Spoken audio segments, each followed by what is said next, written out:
Hey all, so for those of you who have been reading my blog, you may notice that this week is a little bit different. Normally I type things out about different technology that can be used in schools as part of the Computer Educator License program at Indiana University, but this week I'm creating a screencast or a video that you guys can watch on my blog like you guys are doing right now. And I'm going to be talking about two specific types of technology, primarily interactive whiteboards. I'm going to be taking a look at the SMARTBoard and the Promethean Board, two of the more popular boards on the market, kind of compare them, contrast them, see about some of the benefits, some of the drawbacks, and see if there's any one that's particularly better than the other. So before I talk about some of the benefits and some of the features and drawbacks of both of these types of technology, I first want to talk about what they are. For those of you who don't know what the SMARTBoard and Promethean Board are, they're essentially interactive electronic whiteboards. As you can see in the first picture, these students are using the SMARTBoard in their classroom, whereas the students in the bottom picture are using the Promethean Board in their classroom. These boards are primarily education focused and mainly used by and for teachers. What the teachers will generally do is they'll have something already on their computer, like on their desktop, and what they'll do is they'll basically send it to the board. So what students can do is, like you see in the first picture, the students are able to write using the pen here to interact with different words, or down in the second picture where a student's able to interact with letters or whatever activity is already on the screen of the computer. Now what's useful about this is this actually improves teacher effectiveness in a couple different ways. One of which is something that I've actually experienced at my early field experience at one of the local high schools. My teacher will have guided notes already on the computer. She'll be able to write on the board as the students are following along with their own paper notes, and she'll be able to save everything to a cloud or an online flash drive or Google Drive or something like that, upload them to her class website so the students always have access to that. In addition, what she's uploaded is exactly what the students have at their seat, so the students are able to follow along really easily, making the lesson very effective. So first we'll begin by talking about the SMARTBoard and some of its features. The first thing that I want to mention is the multitude of software and hardware resources that come with a SMARTBoard. For instance, there's something called the SmartAmp collaboration software. In simplest terms, this is like a Google Drive for the SMARTBoard. Basically what it is the students and teachers will write things on the SMARTBoard during class, whether it's lesson notes or practice problems or something like that. And then once they're done, the teacher will upload it to the SmartAmp. And what students can do is, with the username and password, they can access everything that they did in class on any web-enabled device. So if they have an iPhone, an Android device, an iPad, a tablet, laptop, desktop, any of that, they're able to access what they did in class with ease, which is an absolutely great feature of this.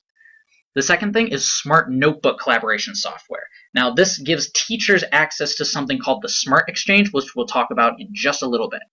And one of the final features I want to mention are the variety of different boards available. There's the M600, the 800, and the 6065. The one that's pictured down here is the SMARTBoard 800.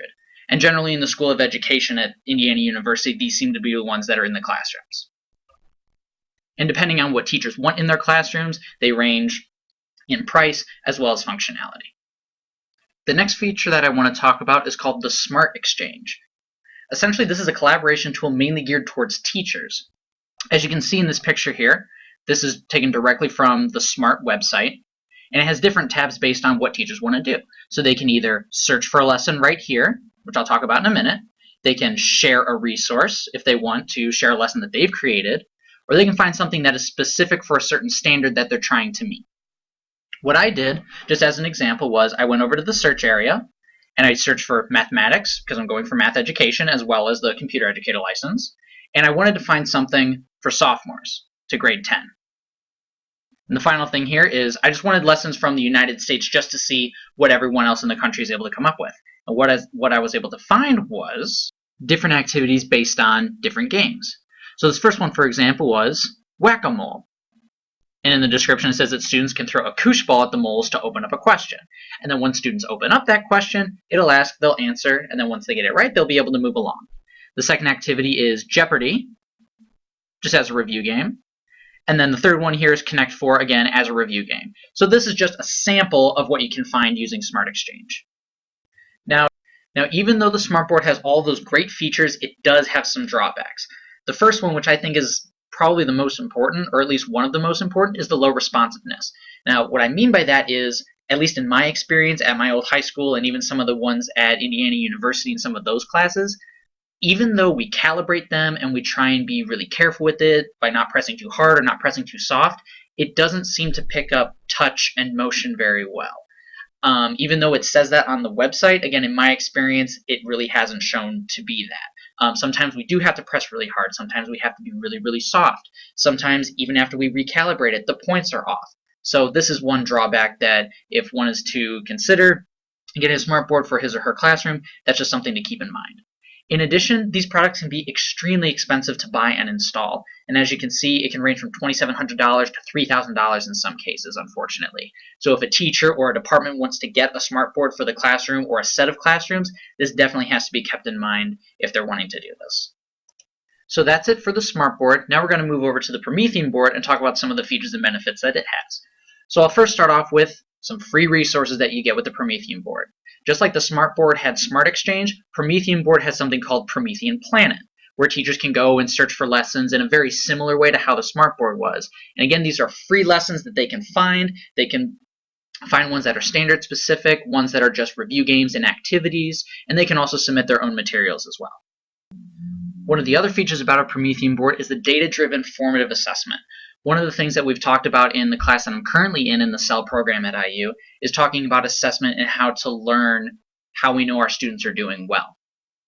So what the Promethean board does is it has different features that allow for assessment to happen. And the developers of the Promethean board have research to back this up, which I've added as a resource at the end of this presentation. So the first thing that the board is able to do, as you can see here, is it takes the pain out of assessment. And what that means is they're able to make the students more engaged and them wanting to learn and wanting to get better. So that way, we as teachers are able to learn what they know.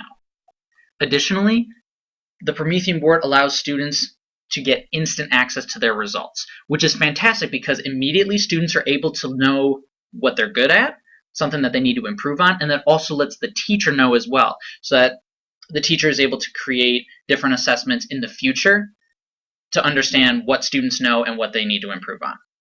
And finally, the last point, putting data to work. Like I said, I added the research as an extra resource at the end of this presentation that has information about this type of assessment, about the formative assessment using the Promethean boards. It has the data to back up all the assessment and the results of doing so.